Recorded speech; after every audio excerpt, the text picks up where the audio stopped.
संस्था के सहयोगकर्ता हैं श्री संजय जैन, श्रीमती नीलम जैन, पुत्री तनिषा जैन, पुष्पांजलि पीतमपुरा, श्री राजेश जैन, नीतू जैन, लव जैन, प्राची जैन, DLF रोहतक, श्री रविंद्र जी जैन, बीना जैन, राजीव जैन, पूजा जैन, संजीव जैन, ऋतु जैन, तुषार, विपुल, वैशाली, गरिमा, सम्यक, रोहन, शौर्य जैन, श्री देवेंद्र जैन, श्रीमती उषा जैन, गुरुग्राम, श्रीमती कुसुम जी जैन, नंजय, स्वाति जैन, अनुज, पायल जैन, संयम, अरहम, श्री अनुराग जैन, सरिता जैन, धृति जैन, आशिका जैन, कोशी, कला, मथुरा, श्री निर्मल, अनीता, अश्विन, पूजा, शुभम, अध्ययन, पश्चिम बिहार, न्यू दिल्ली, श्रीमती कुसुमलता जैन, विजय कुमार जैन, ऋतु जैन, गिरीशा जैन, हर्ष जैन, दिल्ली, श्रीमती किरण देवी जैन, सह परिवार, दीमापुर, असम, जीवन जैन, बेबी जैन, अंचित जैन, कोरवाली, श्री अनिल जी, चंद्रकांता जी लुहाड़िया, सिकंदराबाद, स्वर्गीय श्री हेमचंद जी जैन एवं स्वर्गीय श्री पुष्पा देवी जैन जी की पुण्य स्मृति में पुत्र एवं पुत्रवधू श्री आनंद जैन, श्रीमती सुधा जैन, पौत्र एवं पौत्रवधू विवेक जैन, पालजी जैन, गौरव जैन, श्रुति जैन, पड़पौत्र एवं पड़पौत्री आर्जव जैन, प्रयाण, सुभाष चंद्र जैन, पत्नी उमा रानी जैन, सहारनपुर, दिनेश चंद जैन, मीनाक्षी जैन, भावनगर, भरतेश जैन, मालिनी जैन, कोलकाता, पराग जैन, प्रीति जैन, मुंबई, पंकज जैन, निधि जैन, सहारनपुर, पौत्र पुण्य जैन, सम्यक जैन, पूज्य जैन, संभव जैन, देवांश जैन, पवित्र जैन, पौत्री संस्कृति जैन, बोधि जैन, सुदीप कुमार जैन, श्रीमती रेणु जैन, सुप्रभ जैन, मुस्कान जैन। एक सैनिक था, वो सामयिक के टाइम एक इंद्रिय आदि से भी क्षमा मांगता था। हमारे साधु तो रोज ये इंद्रिया, वे इंद्रिया, ते इंद्रिया, चौ इंद्रिया, पंच इंद्रिया, और भी कहते हैं कि मैंने कोई तरह से घात किया हो, मेरे माफ़ करना, क्षमा करना। और वो भी ऐसा ही करता था कि किसी ने शिकायत कर दी रानी से, इसको सेनापति बनाया, ये बैठकर एक इंद्रिय आदि से, चींटी, मच्छी, मगरमच्छ आदि से भी क्षमा मांगता है, मक्खी से, दो इंद्री, केंचुए से भी जो क्षमा मांगता है वो क्या लड़ेगा। रानी ने बुलाया, कहा कि देखो मैंने तुम्हें योग्य सेनापति समझा था, इसलिए बनाया, तुम ऐसा बोलते हो? उसने कहा हाँ बोलता हूँ। कहने लगे बोलते हो कि सोचते हो? उसने कहा सोचता भी हूँ, तब वाणी निकलती है, अंदर हो तब कोई बात निकलती है, मैं सोचता भी हूँ, बोलता भी हूँ। तो उन्होंने कहा जब तुम एक इंद्रिय आदि को कहते रहते हो माफ़ करना, घात हो गया हो, भूल से हो गया हो, मर्दन कर दिया हो, पेल दिया हो, जला दिया हो, कुछ भी कर दिया, तो तुम क्या करोगे? देश की रक्षा, क्या मारोगे सैनिक? उसने बड़े विनय से कहा कि महारानी साहिबा, मैं 23 घंटे आपकी नौकरी करता हूँ, आपके लिए कर्म करता हूँ, लेकिन 1 घंटा मैं अपनी आत्मा को परमात्मा बनाने का कर्म करता हूँ। 23 घंटे आपका नौकर हूँ, लेकिन 1 घंटे अपना मालिक हूँ। मैं ड्यूटी देता हूँ, मैं माना कि शत्रुओं को बस में करूँगा, लेकिन ये सोच कर नहीं जाता हूँ कि आज मार दूँगा। मैं आरंभी, उद्योगी, विरोधी हिंसा को करना पड़ता है, करता हूँ, लेकिन ये मत सोचना कि मैं किसी को संकल्पी हिंसा को करता हूँ। रानी समझ गई और उसे बहुत बड़ी विजय लेकर वापस लौटा वो। तो ध्यान रखना, कोई ज़रूरी नहीं है दुश्मन को मारने के लिए हथियार चाहिए। कहे तुम सुंदर सर्वांग, शत्रु समरत नहीं कोई, भूषण बसद गदा दिग्रहण काहे कोई। कहते तुम सर्वांग सुंदर हो, तुम्हें अस्त्र वस्त्रों की जरूरत नहीं, तुम्हें श्रृंगार की जरूरत नहीं, तुम्हें आभूषणों की जरूरत नहीं, और तुम इतने सुंदर हो, इतने सशक्त हो कि तुम्हें कोई शस्त्रों की जरूरत नहीं। परमात्मा हम ऐसे वीतराग देव को पूजते हैं, इसलिए कहा पृथ्वी जल अग्नि। पहले अग्नि की आयु 3 दिन थी, अभी भी है, तो कम से कम आँच रख देते थे, मिनट पे आग नहीं जलाना पड़ती थी, उसी आँच को लगा देते थे, चूल्हे में आँच जल जाती थी। लेकिन आज तो आप देखिए गैस चल गए, 1-1 मिनट में, 2-2, 5-5 मिनट में आप लोग रोज़ जलाते हैं, रोज़ बुझाते हैं, उन जीवों को उत्पन्न करने का तुरंत मार देते हो। ये हमारी हिंसा बड़ी है। वायु का है, पहले तो बहुत अच्छा वातावरण रहता था, तो पंखे आदि की जरूरत नहीं पड़ती थी।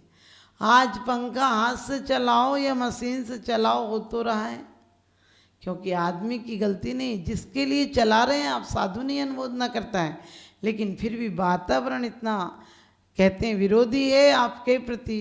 आज आपका वातावरण इतना प्रतिकूल है कि पंखे आदि की सुविधाओं का आपको सहारा लेना पड़ता है, लेकिन सोच कर देखो कि हमारे लिए ये सब क्या उचित था। हमारे लिए ये सब जीवन में वास्तव में हमारे संकल्प के योग नहीं था। और हमारे लिए संकल्प करना चाहिए कि ज़्यादा नहीं तो कम से कम खुले में बैठेंगे, हवा में बैठेंगे, हमें वायु का है, वनस्पति का है आदि का घात नहीं करना पड़े। आदमी को एक टहनी चाहिए होती है, मंजन के लिए पूरी डगाल काट देता है। ये आपकी अच्छी लिस्साओं के संकेत नहीं है। तो इसलिए कहा है पांचों इंद्रियों को बस में करना, जहाँ मिल जाए सो जाए। अमीरों को पलंगों पर एसी में भी नींद नहीं आती, गरीब फुटपाथ पर कंकड़ों में सो जाया करता है। सोचो नींद का महत्व, वो नींद का आनंद ले पाता है। तुम्हारे घर में सब सुविधाएं, फिर भी नींद का आनंद नहीं ले पा रहा। तो आपको कोशिश करना है, पांच इंद्रियों को बस में करना है। अरे डॉक्टर कह दे तखत पर सोना है तो सो जाते हो। यदि आचार्य कह दे कि कम से कम महीने में 1 दिन 2 दिन तो व्रतों का पालन किया करो, बोले नहीं हो सकता है। कम से कम वो सुविधाजनक पलंगों को त्याग कर अभ्यास करो। कहते हो कि भगवान अंत समय में मेरी समाधि हो। आज 1 दिन डल्लभ का गद्दा नहीं छूटता है, 1 दिन नीचे नहीं बैठ पाते हो, कैसे सामायिक होगी, कैसे समाधि होगी।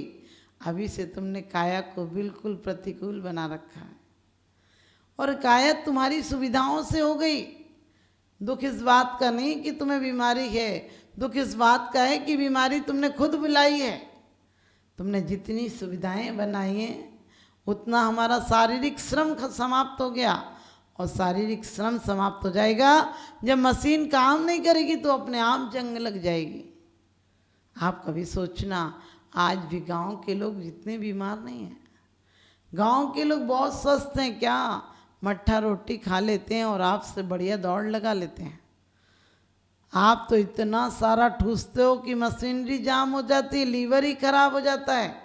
दुनिया में खा के ज़्यादा लोग मरते हैं, भूखे कम लोग मरते हैं।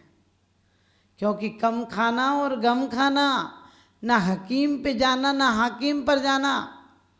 आचार्यों ने कहा कि पंचेंद्रिय मन बस करो। पंचेंद्रिय को बस में करना है तो अपने स्पर्श के द्वारा कभी कोई, आपको पता, आपके शरीर के द्वारा, काया के द्वारा किसी जीवों का घात नहीं हो। नीचे देखे 3 गुण पड़ी वस्तु मिल जाए, ठोकर लगने से बचे जीव जंतु बचाएं। आज हम नीचे देखकर चलें तो 3 गुण प्राप्त हो जाएंगे और ईर्ष्या समति भी पल जाएगी और पाप से भी बच जाओगे, ठोकर से भी बच जाओगे। लेकिन रसना इंद्रिय पर बस कर लो तो रसना बड़ी बेईमान है।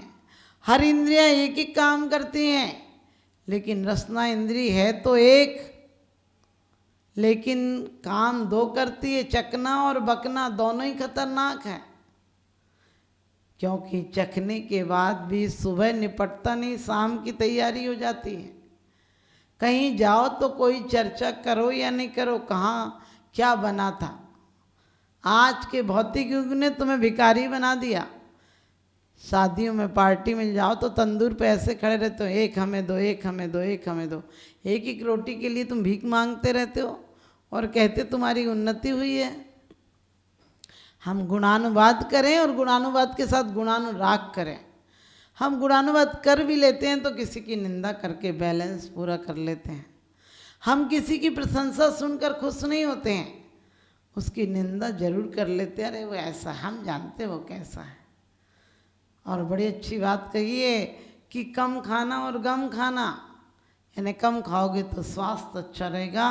बड़े बड़े वैज्ञानिकों ने कहा है कि तुम बहुत खा के स्वस्थ नहीं रहोगे, लेकिन संयमित खाओ। खाने के बाद तुम्हारा पेट बोझल नहीं हो, तुम्हें ये नहीं लगे तुमने भोजन किया है या तुम भूखे हो, वही संतुलन भोजन, वही संतुलित भोजन है। तो आप लोग चाहते हैं अपने जीवन को संतुलित रखने के लिए, तो आप अपने जीवन में अपनी चर्या पर संतुलित बनाए रखें। और कहते हैं एक बार की बात, जीवन में कैसे उपयोग करें, किन चीज़ों का मूल्य है। हम जुबान से कभी किसी से गलत नहीं बोलें, हमारी बातों के द्वारा किसी को घाव न लग जाए, क्योंकि जुबान ने कितनी कठोर महाभारत और रामायण इसने करा दी, अंधों के अंधे होते हैं, इसने महाभारत करा दी। लाखों लोग मौत के घाट उतर गए और मंथुरा की शिक्षा ने रामायण करा दी। ये जुबान थी और ये जुबान ही थी। मैना सुंदरी ने सिर्फ इतना ही तो कहा था, कहा तो सत्य था, पिताजी मैं अपने भाग्य से जीती हूँ। इतनी सी बात ने विरोध ला दिया।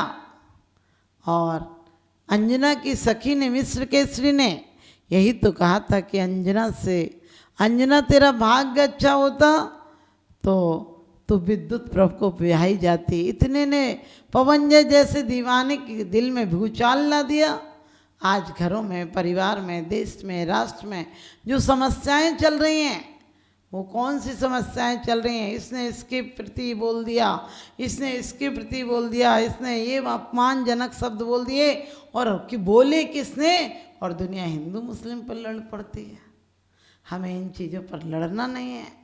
हमारे अंदर इतना सौहार्द लाना है कि हम देश की उन्नति कर सकें, राष्ट्र को सुंदर बना सकें।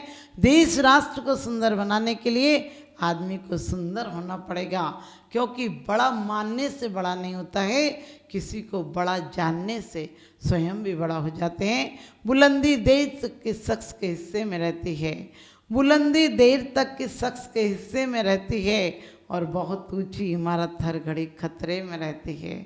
बहुत ऊंची इमारत हर घड़ी खतरे में रहती है। तो अपने बच्चों को प्रमादचर्या से बचाना है, तो अपने बच्चों को जल के बारे में, वायु के बारे में, अग्नि के बारे में, वनस्पति के कायम के बारे में, व्यर्थ के अनर्थ दंड से बचाएं। संस्था के सहयोग करता है श्री संजय जैन, श्रीमती नीलम जैन, पुत्री तनिषा जैन, पुष्पांजलि पीतमपुरा, श्री राजेश जैन, नीतू जैन, लव जैन, प्राची जैन, DLF रोहतक, श्री रविंद्र जी जैन, बीना जैन, राजीव जैन, पूजा जैन, संजीव जैन, ऋतु जैन, तुषार, विपुल, वैशाली, गरिमा, सम्यक, रोहन, शौर्य जैन, श्री देवेंद्र जैन, श्रीमती उषा जैन, गुरुग्राम, श्रीमती कुसुम जी जैन, नंजय, स्वाति जैन, अनुज, पायल जैन, संयम, अरहम, श्री अनुराग जैन, सरिता जैन, धृति जैन, आशिका जैन, कोशी, कला, मथुरा, श्री निर्मल, अनीता, अश्विन, पूजा, शुभम, अध्ययन, पश्चिम बिहार, न्यू दिल्ली, श्रीमती कुसुमलता जैन, विजय कुमार जैन, ऋतु जैन, गिरीशा जैन, हर्ष जैन, दिल्ली, श्रीमती किरण देवी जैन, सह परिवार, दीमापुर, असम, जीवन जैन, बेबी जैन, अंचित जैन, कोरवाली, श्री अनिल जी, चंद्रकांता जी लुहाड़िया, सिकंदराबाद, स्वर्गीय श्री हेमचंद जी जैन एवं स्वर्गीय श्री पुष्पा देवी जैन जी की पुण्य स्मृति में